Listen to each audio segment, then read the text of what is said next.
The views, opinions and information shared during the Youth Services podcast series belong solely to the individuals involved. Any recommendations or advice given during the podcast is general in nature and does not replace the need to seek professional advice where necessary. If you are in need of urgent assistance, please call 000 or the Kids Helpline on 1800 55 1800. The City of Casey proudly acknowledges the traditional owners, Casey's Aboriginal communities and their rich culture, and pays respect to their elders past, present and future. We acknowledge Aboriginal people as Australia's first peoples and as the traditional owners and custodians of the land on which we work and live. I would also like to acknowledge that we are recording this podcast today gratefully on Bunurong country.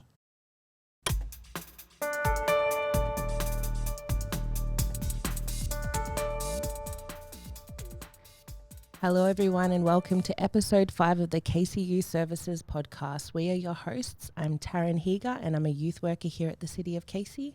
And I'm Jim Cameron. I'm also a youth worker here at the City of Casey.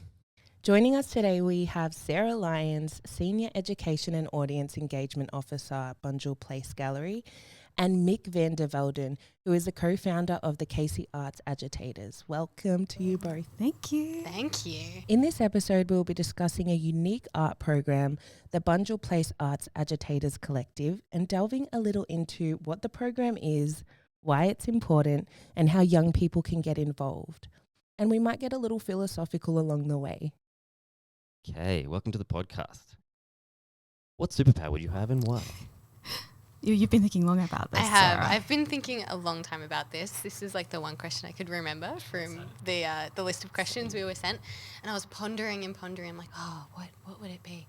And I came down to two superpowers, and I can't decide between the two. So one would be the ability to fly, because who wouldn't want to be able to just fly around, right? Like that's really fun. Totally. And I regularly have dreams that I can fly as well. Like in my dreams, I'm like flying, but like it's almost like swimming through the air. So I feel like this is like embedded in my subconscious. And my other superpower that I wish I had would be that I could eat whatever I want and not get sick. So like not have my teeth rot if I had too much sugar, not get diabetes, you know, like all those sorts of stuff. Just be able to eat like delicious, rich, yummy food, because I love cooking as well, and never have to think about the health implications of eating too much junk food. Amazing. That's a good one. That's Good. That's so brilliant. Can I change mine? Yeah. It makes me hungry. I think teleportation, that'd be it for me. I just want to travel, and traveling is expensive and hard. So save those airline times to learn a language or something and like actually be able to engage. Yes, and skip traffic as well. Exactly. Just getting to work in a second. I feel like yours is much more practical than Yeah. Yours is way more fun though, I think. Yeah. Like, mine's really self-indulgent. Yeah. I guess you could go either way with it when you're thinking about this stuff. It's like, how can I make the world a better place? How can I make my life better? Aaron, what do you think? Mine is definitely out of telekinesis, because like you can move stuff with your mind. Or teleportation. That's always at the top of my list, like just getting to places quickly, traveling, visiting family. Teleportation would be amazing. Well, I talked with some friends about this on the weekend, and I decided that I would want the power to be able to speak and like comprehend any language. That's a good one. That's a good one. Because then I could just communicate with anyone and travel anywhere and just be able to kind of break through that language barrier that's such an issue. I think it would just be cool as well, just have all that knowledge. Go back all the way to like all the historical stuff and just like reading ancient Greek texts and stuff. Yeah, and So it's really cool. just the communication part of it. I think would be really cool to have that. That's so Yeah. cool. Ultimate translator. Yeah, That's that's it. You'd be in hot demand because you could translate anything. Well, the challenge would be like, where do you go first, True. and like how long do you spend in one place? Mm. Because you could just choose from anywhere. So yeah, it's kind of that was the challenge. But you just spend like a year in every country or something, and then wind up wherever's best. Yeah, cool. So we're going to jump. We're trying something different in this episode, where we're going to actually break up the episode into a few different segments. Starting with the what segment. So this is where we try to understand what we're actually talking about. The what. So what is Arts Agitators Collective? Mik, I feel like you should answer this question. Arts Agitators, it is a group of young creatives here in the Southeast, and we come together to, it kind of changes depending on who's in the group, and some might shift more towards performing arts, more towards painting, or like it depends on the actual artists and creators within the group. But we come together to collaborate, to progress our practices, to kind of learn industry skills, to create events and programs, to engage with the community, and kind of develop the artistic kind of scene here in the Southeast, and also our own practices. I feel like that's a perfect summary. I have nothing to add to that. Thank you so Well done. much. Well Great. done. Yeah. Okay. Cool. Well, what makes it a collective, and why is that a unique thing? Yeah, collective, it's interesting. So when Arts Agitators was first started, we can delve into the history of it a little bit later, but when it kind of became Arts Agitators, initially we didn't have the word collective in there. We were just called Arts Agitators. Mm-hmm. And it was over time, the members of the group decided that they felt an affinity to the word collective, being a term that's used in art industry and within kind of the arts community, that suggests a group of people who with a shared purpose and a shared interest. So that's kind of how we came to adding the word collective to Arts Agitators, because previously it was just Arts Agitators. We came in and added that word because, the group kind of felt like it was really relevant to them, and they wanted to highlight, I guess, the shared connections that they all have over art. Yeah? Would you say that, Mik? Yeah, totally. I was trying to I Googled the word collective to be like, let's really get into the linguistics of it. Yeah. And I was like trying to figure out a way to compare it. But like a boy band or something, they're kind of like one group who will like perform, and they're do that kind of work. One Direction? Yeah. Would you say that? Oh, would I? Perhaps. I'm just... Whoops. I'm just going to turn my volume all the way down. Yeah. But it's... But a collective kind of being like how we have our own individual practices, but then come together to kind of, pursue a goal or create something together, but we all still have our individual practices outside of that as well. Yeah, and we're all coming together over the idea of a shared arts community. Yeah. And I think also wanting to build the arts ecosystem, and I'm using all these like heavy jargon words from art industry, and I apologize, but No, the idea of an arts ecosystem is to create in an area many opportunities for people to engage with art. So both as artists, so like the agitators, but then arts consumers as well. So folks who are just arts engaged and want to be able to see shows or go to events or participate in workshops and things like that. It's so important to build that ecosystem, because if you've got just like one or two things operating in isolation, then it's really hard to have a flourishing kind of arts community from that, I think. Yeah, I mean, something we're like so passionate about is like the fact that you have to travel to the city for anything artistic. Yeah. And that's just unfair. Like there's so many people here. Like why can't we come together and be creative and engage in art in all sorts of ways. So we wanted to build that here because we have the population for it. We have crazy we have talented people. Yeah. Yeah. Wanted to create that space here so you don't have to travel so Love far. that. Yeah. Making it more accessible Exactly. too. Yeah. Exactly. I think a part of the ecosystem vibe is the whole, it sustains itself as well. So once you get it going, the idea is that it just perpetuates, right? Totally. Yeah. Totally. Yeah. Yeah. Cool. So can you tell us, Mik, we'll start with you if it's okay. What's your role within the collective? Yeah, well, I am an arts agitator. I'm one of the participating artists. I've just been there, one of the two people who've been there the longest, so perhaps have a good gauge on how it's kind of grown and how it could grow. So I get to participate as an artist, as a creative. Great. Nice. Good Sarah? one. So I am one of the lead workers on Arts Agitators. So there's 3 workers on the program, and we take it in turns to facilitate. And when I say facilitate, I mean just more like sit in the room and kind of provide the art materials. Bring the snacks. Bring the snacks. Snacks. Very Have important to. role. Have to. You've got to have the snacks, right? And try to book artists to come in and speak to the group and kind of help get the projects up and running. So, we're myself and my 2 colleagues, Erica and Sol, the 3 of us work hard at just, I guess, enabling the agitators to do what they want to do. So whether it's, solo, so some of the arts agitators are starting to do their own projects, like running workshops. So we're helping them to run their own workshops and gain those skills. But then also as a group, working on projects and helping the group to, at the moment they're working on a film project. So kind of helping them to, get the great connections that they need and facilitate that. So it's a real, I guess, enabling and supporting role. Yeah, great. Definitely. Giving us the connection to industry to help us actually navigate it. I try to.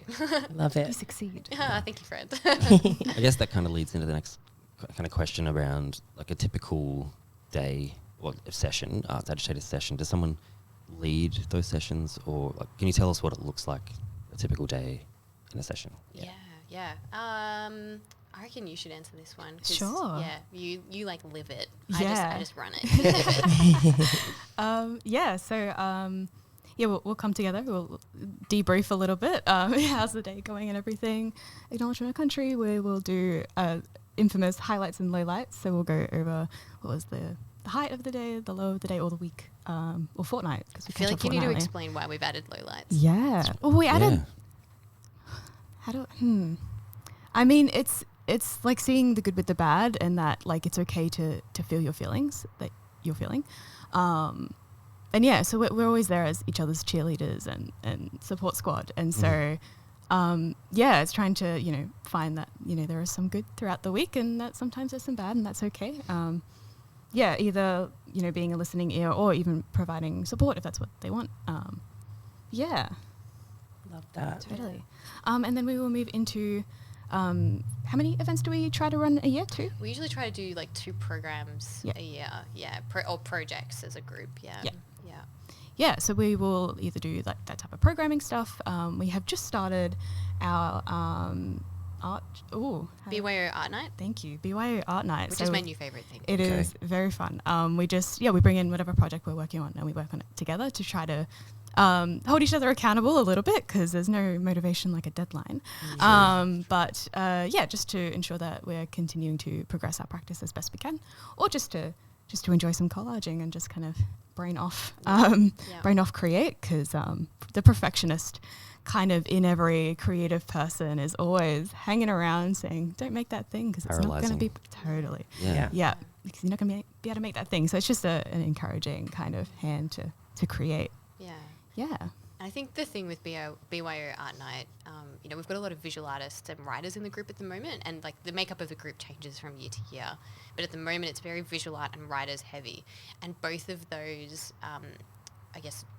vocations can be quite isolating and quite solo. So, if you're a visual artist, you're often working by yourself in your studio on your own, or same with, as a writer, you'll be tapping away at your computer by yourself. It's not like when you're in a band and you're working with other musicians to make something together. You're often creating in isolation. So part of the reason we started BYO Art Night was around the idea of us creating a social studio in Bunjil Place Library, where you can come together and share what you're working on and get feedback from people and ask questions and, be challenged in a way as well around what you're making and why you're making it. I mean, not everyone's up for those kinds of intense, deep conversations, but like they're there, and like, which is really, really helpful as a creative to have other people you can bounce ideas off.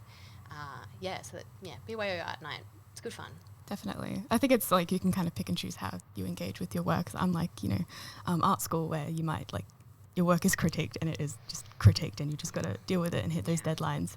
Not that that's necessarily a bad thing, but it's just like you don't have to have that pressure. But you can also engage with that feedback if you want it. Yeah, it's like a different way of engaging with your work, like you say. Yeah. I think that the fact that it's completely voluntary kind of makes it unique as well. Like you don't have to go and be critiqued, but you can bring it forward and ask for criticism or support, which is what would draw me to the program, I think. Yeah, totally. Yeah. Love that. So I think we have a pretty good idea of what the program is, which means we're ready for the how segment. So this is where we're going to explore the genesis of the program and talk a little bit about how people can get involved. So Arts Agitators, it's an interesting name. How did you come up with it? And has it always been that name? Well, okay, I'll talk about the name, and then we need to talk about kind of how Arts Agitators came to be, and that's 100% Mik. Mik needs to talk to that. Cool. So Arts Agitators is the name.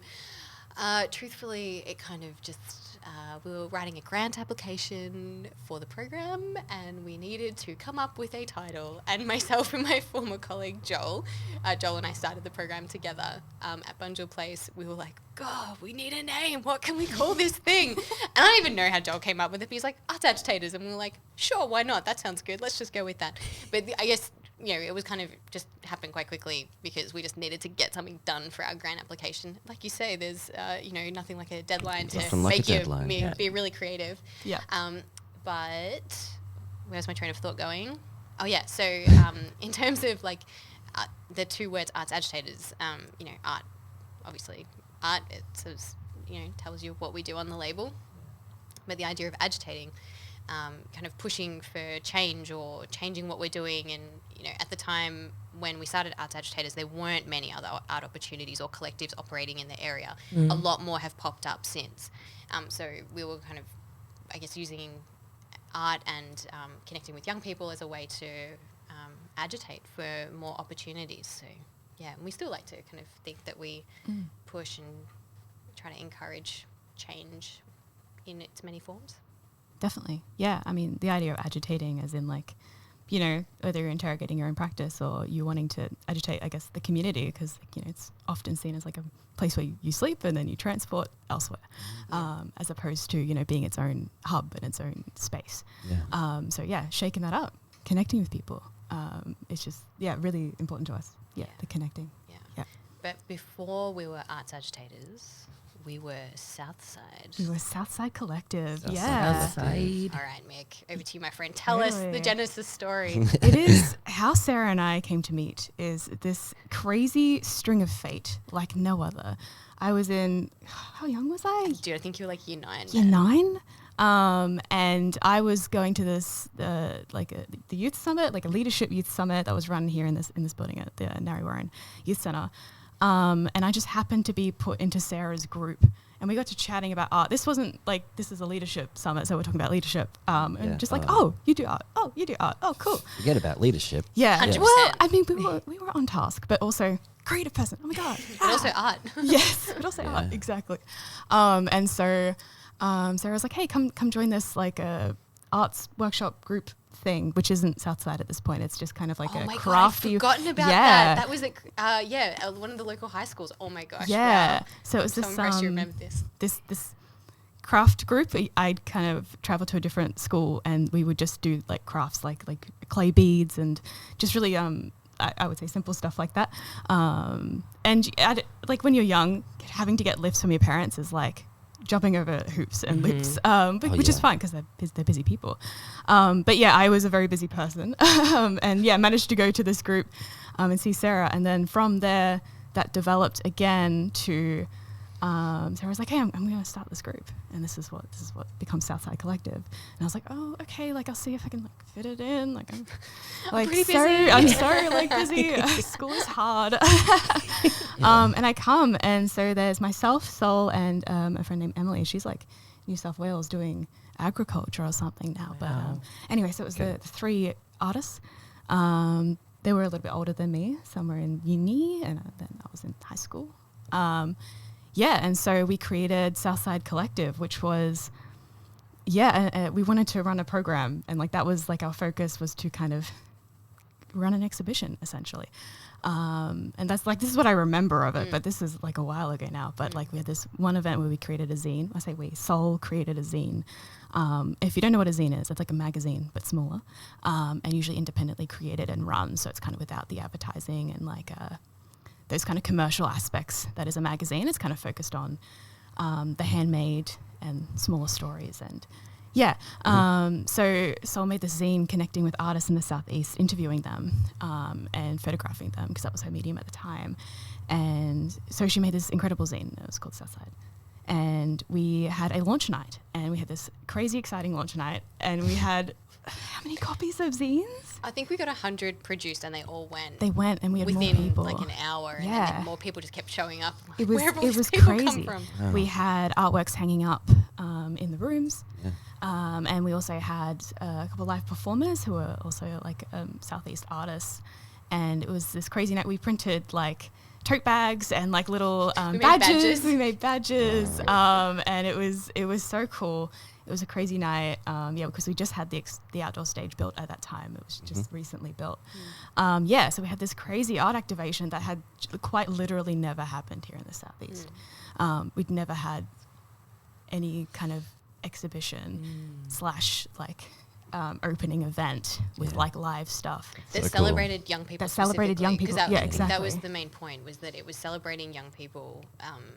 Specifically. Precisely. Yeah, because the shows at like Lord Cheese and things like that, but there was nothing that was really focused on young people, young artists, like active practicing young artists, and it was this super exciting, amazing night, and we were like blown away. And then at some point Bunjil was built, and it essentially shifted over to there because Sarah was moving into that building to work there, and then it grew to be Arts Agitators today. Wow, what a journey. I know, it's quite the journey, but good, this little good like times. Moment in time where you may not have met, like if a kernel of an idea kind of happens, and then it balloons out to this thing, and now it's been going for how long? Oh, wow. That would have been 2017 that we did Southside. So, how many years is that? 5 years? Yeah. So at least. Essentially, we've had a youth arts collective operating for the last 5 years between the Narra Youth Hub and Bunjil Place. Yeah. But I think like the way this came about really illustrates how important it is as a creative to put yourself out there and to ask questions and to take opportunities. And like you say, like this wouldn't have come about if Mik and I hadn't by chance just started chatting about art. And then from there, I had other conversations with Sol and Emily, and we all came together. But it was through just having a conversation with someone and getting to know someone that was outside of my network. And I was definitely outside of your network. We'd never met. That's how this project all came together. And we're now 5 years in, and you're still involved. Yeah. Actively. Absolutely. Wow. Is there a lot of behind the scenes planning that goes into getting, the collective off the ground? Was there in the start? So do you mean like from like an administrative kind of perspective? Like and like I guess support from the powers. From like council and stuff like that. 100%. So so Bunjil Place opened at the end of 2017, and earlier in the year, that's when we'd done Southside and we'd had the exhibition here. So we're in this kind of this moment of transition where like I was leaving the youth services team and moving into Bunjil Place Gallery. So I kind of had to pause everything and kind of the whole project, Southside, kind of just paused for a little bit. And it wasn't until so Bunjil Place opened in October 2017, so 2018 is when we applied for a grant to fund the program because we didn't have funding at the time. So like that in itself was quite a lot of admin, just going through the process of getting grants and things like that. But now the project runs itself and it's pretty like self-sufficient, so we don't need to rely on external grants, which is nice. But in terms of other kind of admin stuff, I mean, like there's all the kind of boring stuff that we as people who work with young people have to do, risk assessments and all that stuff. But it's fine though, like it's critical work that needs to be done. Yeah, very important stuff. It's very important. But it's all good stuff to do. But I think the most fun part though was just reaching out to all the young people, and the response that we got when we first started telling people about Arts Agitators was phenomenal. Like I couldn't get over, all these young people came out of the woodwork who were all either visual artists or performers, comedians, writers, photographers. They all kind of came out of the woodwork, and some of them even didn't have a label for themselves, and like they didn't want a label. They were just like, I just like creative stuff. And I just want to meet people who are like me because I can't find them.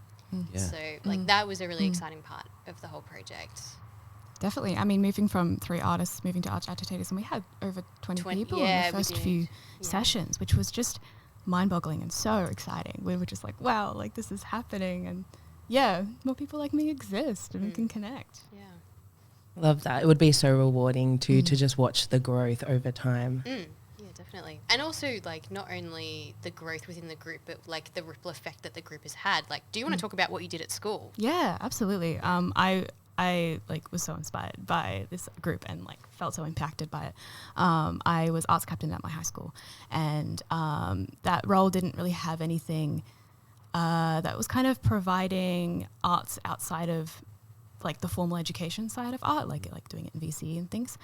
And I wanted to create something that was more grassroots, similar to Arts Agitators, within my high school, because there was nothing that kind of just let you try it and have no consequence, like a mark consequence.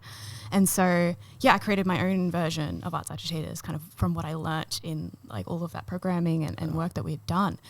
So I created an arts collective within my high school, and I put the call out, and I had over 40 students. And when you've created a group for the first time, we had like an environment club and social justice club, and that was about it. There was like a lot of sports teams as well, but in terms of like clubs that were kind of outside of sports, there wasn't anything. And so yeah, I created the Arts Collective, and it blew up. It was 40 students, and like that's a lot of kids. Like, trying to manage that as like a non-teacher human, it was certainly interesting. But it was just totally mind-boggling, and just seeing how desperate people were to have something that was they could just try art stuff out and just enjoy it for the sake of creating. And then, you know, if they wanted to pursue it in VC, they could, and be having that opportunity just to try and play and make mistakes. And yeah, it was astonishing. And that's we so ran a school lip sync battle, which was so much fun. So that was engaging with performing arts, again, outside of like drama classes and stuff, which has a lot of pressure to be really good. But lip sync is just play. It's fun. And that essentially the entire school showed up for those 2 rounds, which was, again, astonishing. It was just like so clear, this like hunger for arts and access to it. And we ran, we did like an environment sculpture. We like collaborated with that club, and you had to pick up rubbish, and we attached it to a pole which had like mesh around it, and you'd pin it up to create a rubbish sculpture, which was just like a great way to pick up rubbish. But also it was just like, wow, there's a lot of rubbish in the school. So like, an awareness, but also just like fun. Such a clever way of creating a sculpture without needing to create a structure for it. Like just use an existing structure. Exactly. Yeah. And we also had chalk art, and we were a little worried because you give somebody a pen and you never know what they're going to draw. But people were really good and just liked making the school look pretty. So it was super exciting, and it also developed into a podcast club, which ended up branching off quite separate to the arts group to be its own club. Which was control. It was just it was astonishing, and having to learn how to delegate as a Year 12 student who has, you know, a lot of their own stuff to do, it was kind of teaching the skills that I had learned in programming and arts and working with young people, and kind of teaching that at the same time so people could run their own clubs. And hopefully after I left, but COVID did hit, so I have no idea on the integrity of the group now, that hopefully they continued it. And I hope they did. Yeah. There's a couple of things I want to pick up on what you've just talked about. So I feel like I'm interviewing Mik now. That's okay. Take it away. We've descended into just a Mik one-on-one interview. Yeah, nice. So I think what you were saying about creative play a little bit earlier about, you know, creating this group that was not, that you didn't have marks attached to what you were doing. You were able to essentially participate in creative play, which I think, like, as a creative is really important, that you can make stuff and not feel like it needs to be exhibition ready, or you know, you can experiment and test ideas. And I think that's something that is really important to Arts Agitators as well, is this idea that we create a space that you can test ideas and try new things and not feel like you've got to, you know, it's not art school, you know, you're not kind of racking up a massive HECS debt, you know, like you can experiment with different things. I think is really important, and really important as a creative for your practice. And also, like what you were saying about the podcast club and kind of these other things that all kind of came out of the club that you started at school. You know, that's a great example of an ecosystem, you know, like that these people came out of this one program that you created at school, and then felt enabled and empowered to be able to go ahead and create their own sort of variations, you know, like that's a really exciting thing, and something that, you know, we work really hard at trying to facilitate and enable it with Arts Agitators as well. Definitely. Because we've got the What Collective that partially came out of Arts Agitators. So What Collective. So have you guys? So Way Over There Collective is another really fabulous arts collective operating out of the southeast, and many of the founding members came out of Arts Agitators. They all met at Arts Agitators and went on to create their own collective, working with some other folks in the region, but specifically prioritising voices of Black, Indigenous and brown artists within the I Southeast. think you might have sent me the link for that. I have. when we spoke. I've definitely Yes. recommended them Yeah, as a group to interview Yes, for yes. Yeah, I for checked the out the series. website. So yeah. Yeah, but a few of their members came out of Arts Agitators. So it's just another example of kind of creating this ecosystem. Yeah, such a ripple effect too for artists to be able to, have that space to nurture their art form. It's beautiful. 100%. Yeah, was there support in the school, like from teachers and things about creating these programs and collectives within the school? It's definitely tricky. I always found that arts teachers in schools are already overworked to create what they already do. So it's quite difficult just in that regard because I guess something that was like new to me because I had never had to do, because in Arts Agitators, like Sarah kind of holds a lot of the admin side, although like taught a lot of it, you do a lot of all that back end stuff. But like when I was running it, I would be the one who have to talk to tech and organize microphones, for example, and that type of thing. Which was a learning curve for me. But engaging with teachers, like they were so excited to see it exist. They're like, wow, there is not enough arts here that is grassroots level, and totally supportive, which was amazing. And despite everything on their plate, they would totally support me, which was amazing. It was definitely harder the higher up the chain, because I guess just believing that there was 40 members in this brand new group, I think was a bit unbelievable. And just convincing them I do need this tiny amount of funding just to keep this group alive. I was buying snacks with my own money, because that's just something I wanted to do. I wanted to bring people together in that regard. So just kind of, saying this is necessary, you can put admin behind this, I promise. Because I wanted to create a shield and badges and stuff to kind of associate it as its own club, because all the other clubs had that. So I was like, I want everyone to feel like this is a very real, tangible thing. Yeah. Thank you. So awesome. Yeah. So does somebody need to consider themselves an artist to participate in the Arts Agitators program? I think we kind of touched on it a little bit when you said that a lot of the young people early on didn't even consider themselves artists. They just wanted to create. But it's the ecosystem. I think I think it's more, you don't have to consider yourself an artist because, the eternal question we always ask ourselves, what is an artist? What is an artist? When do you know you're an artist? Definitely have do you that have question to be a written down. profession? Yeah. That's the next question. So if you want to tie that in, go ahead. So I think, for people joining the group, it's more just that you're creative or you're interested in art and creativity, and when I say art, I mean art in the broadest sense of the word. So, music, performing arts, dance, photography, visual art, writing, spoken word, comedy. We have a comedian in the group at the moment, which is very cool. Olivia, shout out to Olivia. Yeah, what a legend. So it's more so about just being creative and just arts engaged. I think is more. And when I say arts engaged, I just mean someone who's wants art in their life. Definitely. Yeah, I think when I first describe it, I always say young creatives. Yeah. I think we opt for that term more than artist. I think it's, again, playing into that imposter syndrome of, can I call myself an artist if I'm not a professional? And if I don't want to make it my job, can I still call myself an artist? I think. We talked with Narath about this a little bit with her art and how she was unsure about when she became a poet. When do you call yourself a poet, for example? We kind of touched on that a little bit, and the imposter syndrome is real, and then there's kind of this gatekeeping a little bit in certain circles, and it's kind of why? Why does that exist? But it's definitely a potential issue, a challenge, I guess, if you wanted to get into any kind of art. It's you see all these amazing artists, and it's am I allowed to kind of pursue this? And is there space for me in this area as well? In this industry, is there space for me? Which we work really hard at creating space for young creatives to have a voice, and regardless of how they want to label themselves, that there's an opportunity for them. Yep. Yeah. So what is an artist, Mik? What is an artist? When do you know you're an artist? I think of it very broadly as well as anybody who's creative. I feel like some people I have conversations with purely in their conversation are an artist, just the way that they formulate words and engage with ideas.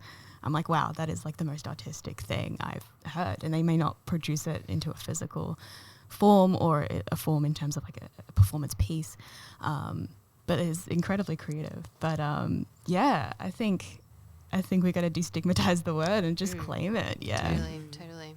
Yeah, and it's not made any easier when you've also got other art jargon phrases like emerging artist, early career artist, established artist. What do these words mean? Yeah. Where do these come from? Like, who generates these terms? Like the industry, like the professional industry, quote unquote. Like, yeah, I don't know. I studied art for like 6 years at uni. I still don't know the answer to these questions. I feel like in my art markets class, it was very much like that's what kind of drove it, because if you're a mid-ranged artist, like mid-career artist, that there'll be a different price difference, and then you step up and you get to sell your artwork for more, which is, if it's good, it's good. I don't know. Yeah. It's dangerous ground. Like, it is. Yeah.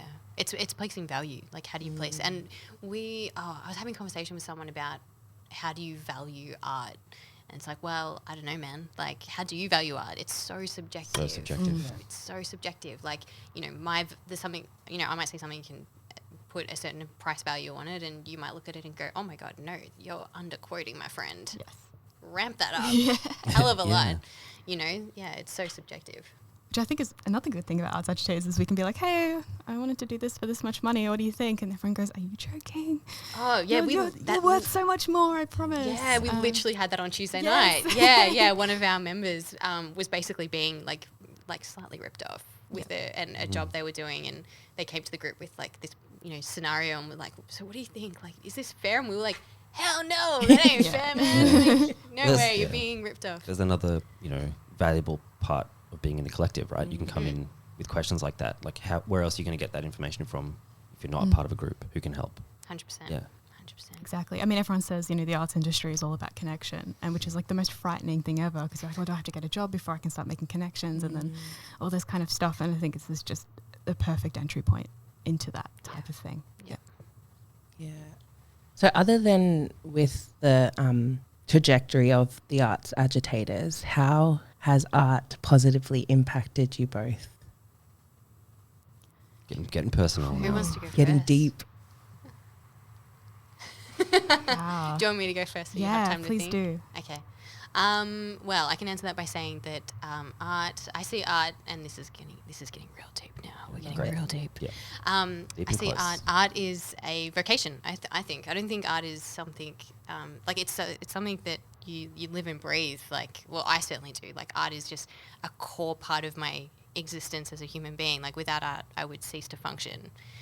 Like, it's my job, but it's also, I make art outside of work, and I go see art on the weekends. It's my thing that I do for recreation. It's the thing that keeps me sane. It's the thing I do for my job. It's like, it encompasses, like, my husband's a musician, like it encompasses, and my friends are all artists as well. Like, it encompasses every aspect of my life, is art and creativity. So yeah, like, I live and breathe it. So yeah, in terms of how it's impacted me, aside from Arts Agitators as a program, just me personally, it's just been part of my life for as long as I can possibly remember.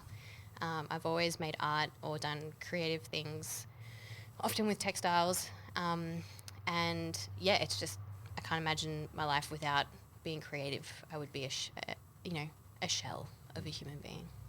Love that. That's a heavy answer. Awesome. I'll carry the heaviness Do it, Mik, on do my it. shoulders too.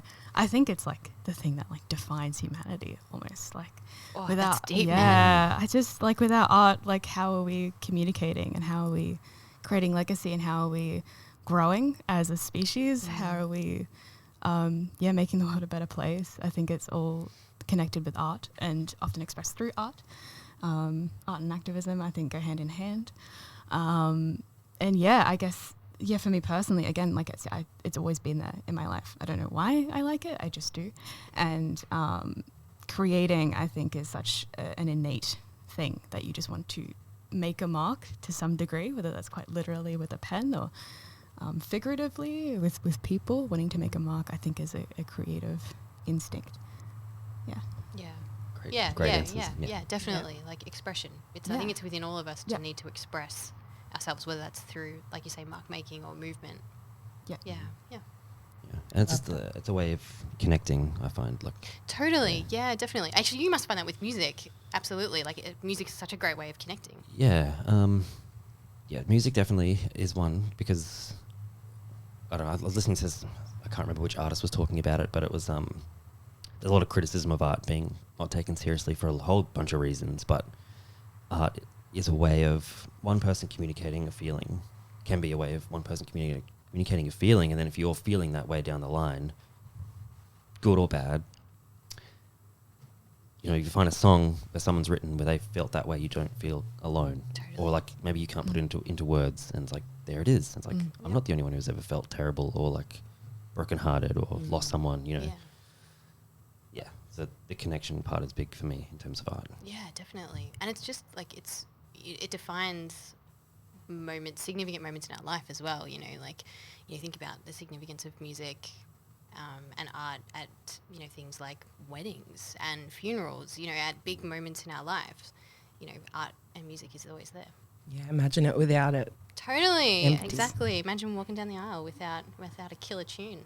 Exactly, without a beautiful gown. Graduation without a certificate with any design on it. Here's a piece of paper, quite literally. Infinite. Yeah. Cool.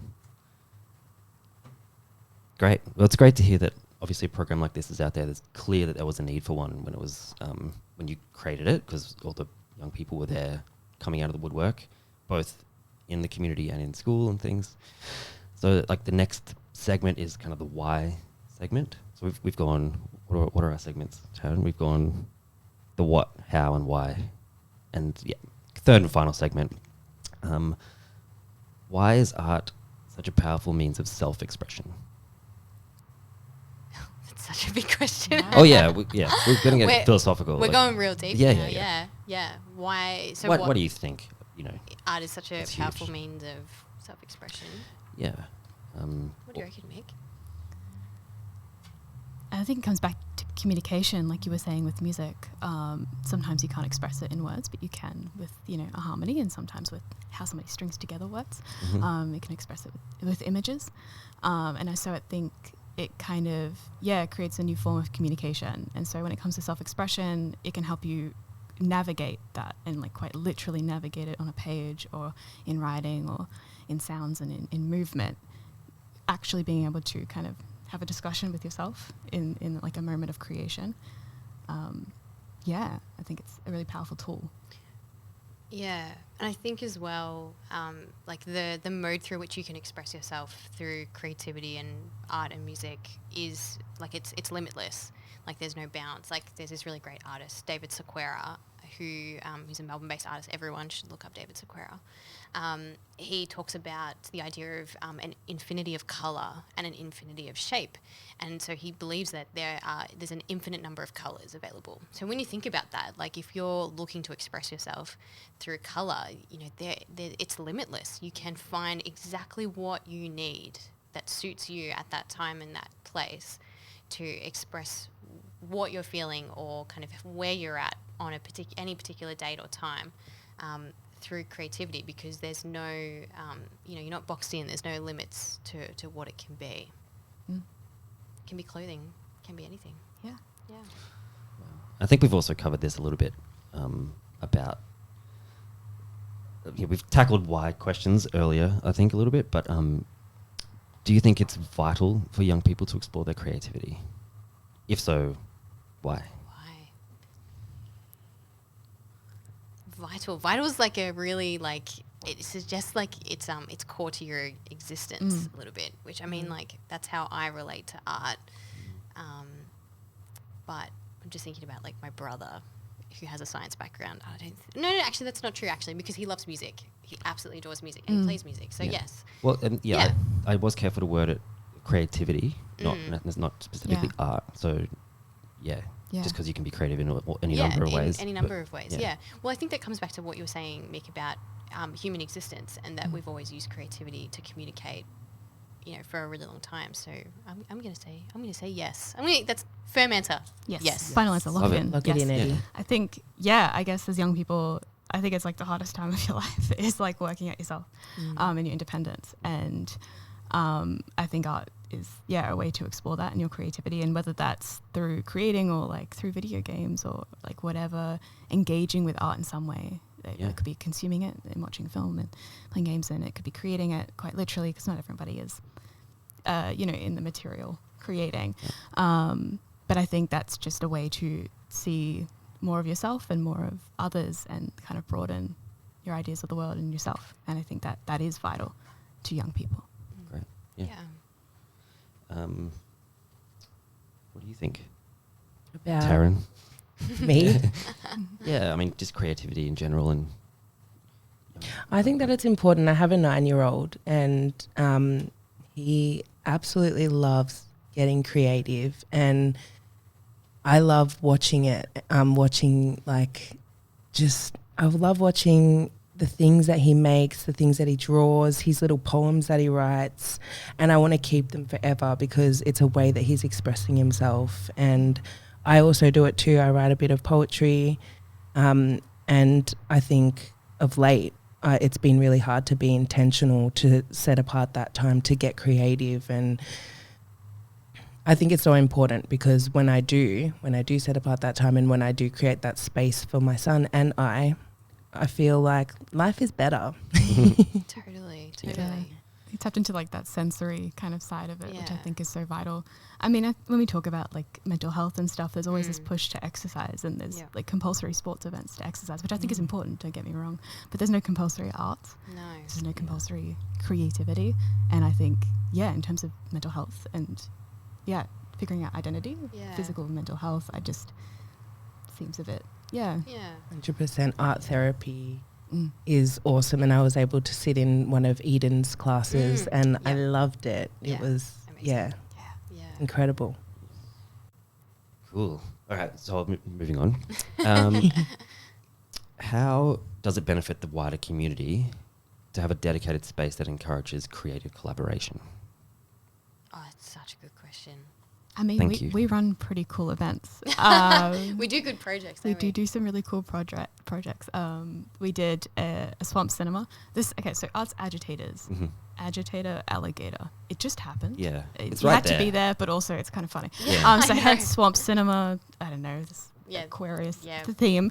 So we had swamp cinema, which the idea was it was like a mini film screening, and we had it in the studio at Bunjil Place Gallery, and so people were able to submit films that had maybe been sitting on a hard drive collecting dust. Maybe it was your Year 12 project. There's a big rule in a lot of film events that you can't re-show your work. And so the idea was to just kind of bring it all together and re-see it, let it see the light of day again and enjoy film. And also people created so many projects for it.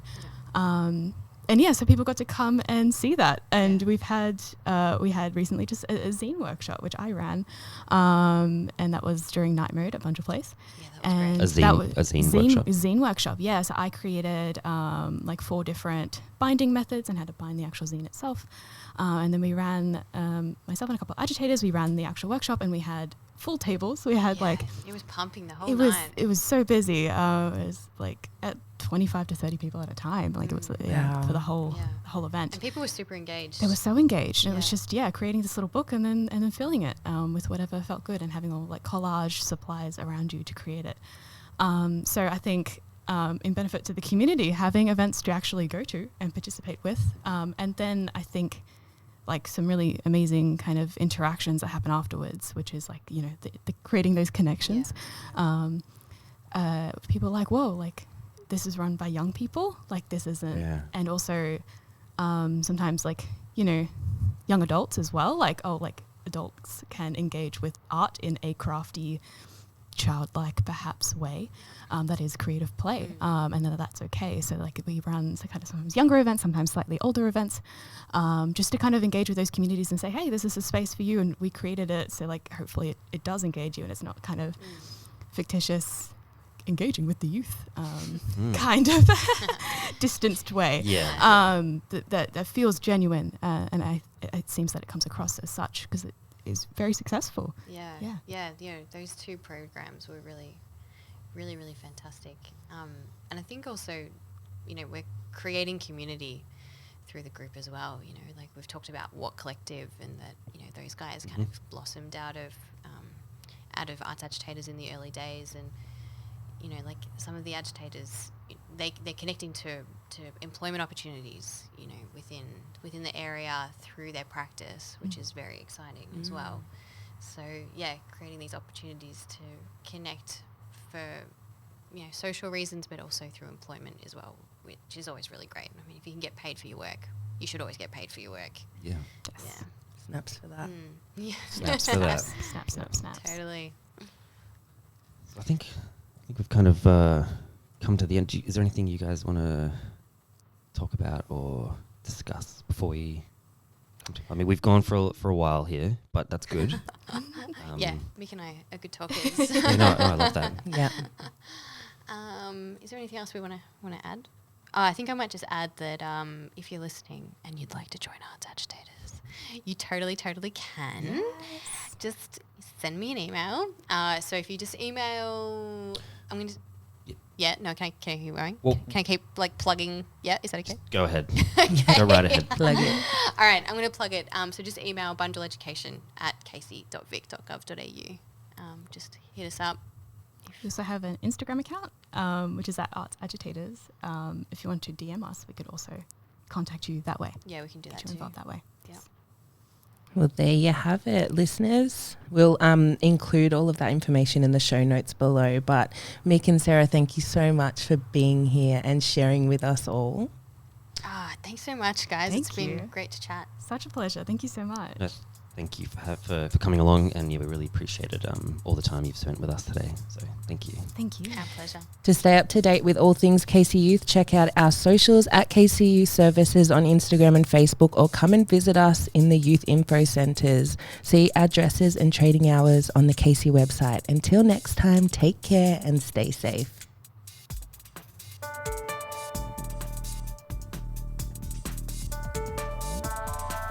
Oh.